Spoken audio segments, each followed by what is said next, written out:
Tervist, minu nimi on Kristjan. Meil on siis selline tore veebisait, mis hetkel kahjuks ei avane, aga tema nimi on hästi ilus ja see on Twistlist. Ehk et saidi mõte on siis kasutada Twitteri põhist keskkonda ostu-müügi vahetamise üürimiseks. Ehk et kui sa saad teha Twitteris niisama tagidega müüki, siis inimene, kes ei tunne üldse Twitterit, kel isegi ei ole Twitteri accounti, saab läbi meie veebikeskkonna lisada siis kuulutusi ja neid jälgida. Samamoodi saab kasutada näiteks vanaema Twitterit kodus mobiiliga, et ta saadab tekstsõnumi, et ma müün villast kampsunit Raplamaal hinnaga 500 krooni, see on kootud eelmisel talvel ja see on Twitteris kõigile siis nagu näha. Siis meil on Twitteris, me mõtleme ka nagu firmadele, et kui meil on olemas näiteks online kaubamajad, siis ma saan siduda oma tooted kohe nagu Twitteri meie müügikeskkonnaga, ehk siis on näha ka Twitteris, siis meie koduleheküljel twistlist.net. Ma saan jälgida näiteks, et kui ma müün Sony Ericsson telefone, ütleme, et teatud mudelid on mul 2500 krooniga, siis ma vaatan, mis sama hinnamudelid teevad, mis Nokia teeb, mis Samsung teeb, mis hinnaga need nagu hetkel müügil on ja mis hinnaga, kui suur huvi nendel on.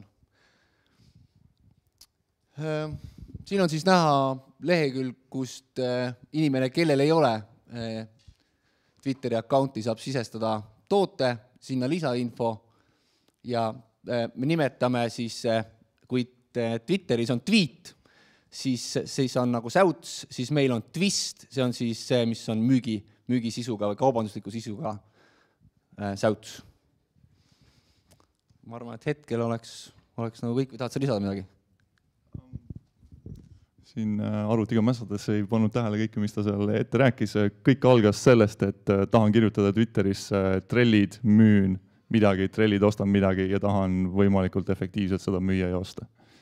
Ja soovitavalt oma sõprade seas, sest sealt ma tunnen neid inimesi ja seal peaks olema kvaliteet garanteeritud natuke paremini kui võivõõrastega tegelemisel. Ja nüüd on küsimusteks aeg.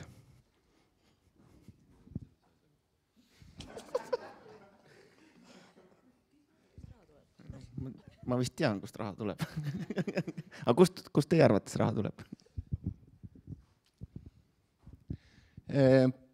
Vanaemalt SMS-iga on üks koht, siis on raha see, et millest ma kahjuks ei rääkinud, on see, et sa saad luua näiteks oksjoneid Twitteris, see on läbi meie keskkonna. Firmad saavad siis jälgida, ütleme, et kui laupäev on, ma vajan näiteks Luksepa teenust, aga see firma on kinni, ma panen Twitterisse kuulutuse, et ma ostan Luksepa teenust ja kui firma on meiega liitunud, siis ta tuleb kas siis meili peale või kohe telefoni, et see aadress soovib Luksepa teenust. Ja neil on kohe nagu kontakt olemas. Statistika on osa kust me raha teenime firmadele siis.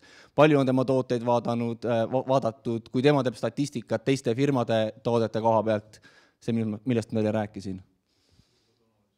Kuidas? Turuosade analüüs firmadele.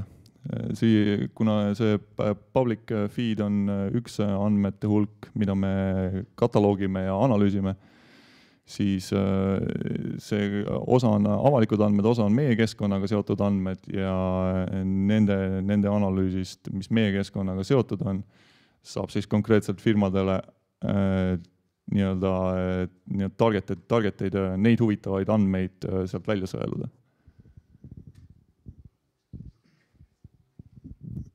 Teil vist hetkel ei tööta teenus? Konkurentsid jõudsid juba TOS-i teha.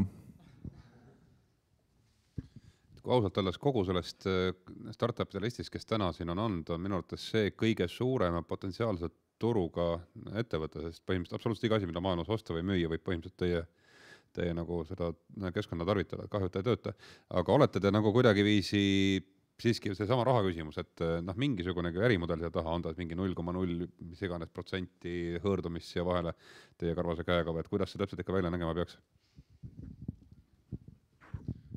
Kui ma lähenen selle asjale sellest vaatenurgast, et ehitaks midagi, mida ma ise kasutaks igapäevaselt, igakuiselt, iganädalaselt, mis iganes ajaühikus, siis ma maksaksin selle eest aastatasu täiesti kindlalt. Või mingi pikema perioodi tasu, sest kuna siin läheb see micropaymenti valdkonda, siis mingi 50 krooni kaupa neid paymente koguda ei ole mugav, aga kui sa peaksid maksma, ütleme, 100 krooni 3 kuu peale, siis see minu jaoks tasuks rohkem kui see aeg ja vaev, mis kulub muudesse keskkondadesse, erinevatesse müügikuulutuste, ostukuulutuste panemiseks oma kraami jaoks, see on liiga palju, seda raha on odavam maksta. See on nagu see kõige esimene punkt. See ärimudel, nii-öelda business to business ja business to client suhete areng, see tuleb kõik sinna otsa veel. Et 2 päeva on aega olnud ja järgmine nädal võiks uuesti rääkida. Selge, aga palun siis teie tiim püsti ja teeme neile suure aplausi.